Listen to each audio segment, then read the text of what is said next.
We think the next move is up, but we think the RBA is going to now have a long period where it remains steady. So we've got them on hold through next year, 2026, and rate rises penciled in for 2027.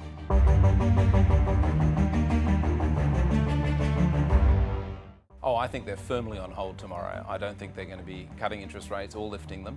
And I think the main focus tomorrow is not so much actually going to be even that decision, because I think that's fairly clear. It's going to be what they say and what they indicate might be coming next. I think that's the big thing. So in a recent note, Paul, you said the disinflationary impulse has completely stalled.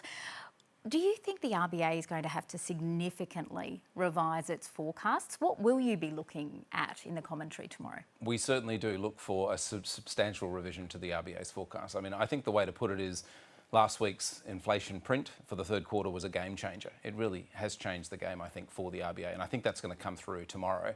It was a substantial upside surprise to their inflation forecasts. You know, their trim mean forecast was that it was going to continue to fall towards the midpoint of their target band, and instead they got a really big upside surprise and it's moving away from the midpoint of their target band. And I think that is going to be something that really features in their forecast. They'll have to lift their inflation forecast. They'll probably nudge their growth forecast up a little bit, but I think the main thing's going to be, it's going to make it very hard for the RBA to think that they can cut interest rates any further from here in this phase. What about the unemployment rate? Because in September, that was an upside surprise to the RBA as well. Has it got a proper handle on the economy? So I think there's two things. I mean, I think the first one is, yes, we got an upside surprise in the September reading, a monthly reading for the unemployment rate. And so we'll just have to see whether that is the beginning of a new trend or whether we're going to continue this gradual upward slope in the unemployment rate. So there's a big question around that measurement and how reliable it is. I think the other thing is, even with the unemployment rate having lifted to where it is, it's still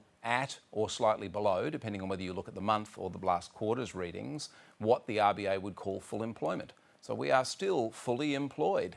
And so we're fully employed in an economy where growth is in an upswing. So growth is picking up pace. It has done over the past couple of quarters. And at the same time, that now is driving inflation to rise rather than fall. I think that collection of facts will mean that the RBA will have to signal that they won't be able to do anything with interest rates anytime soon.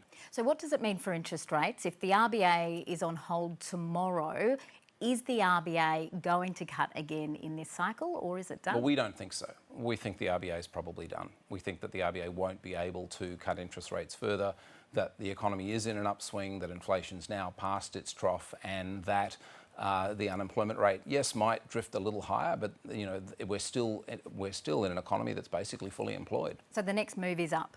We think the next move is up, but we think the RBA is going to now have a long period where it remains steady. So we've got them on hold through next year, 2026, and rate rises penciled in for 2027.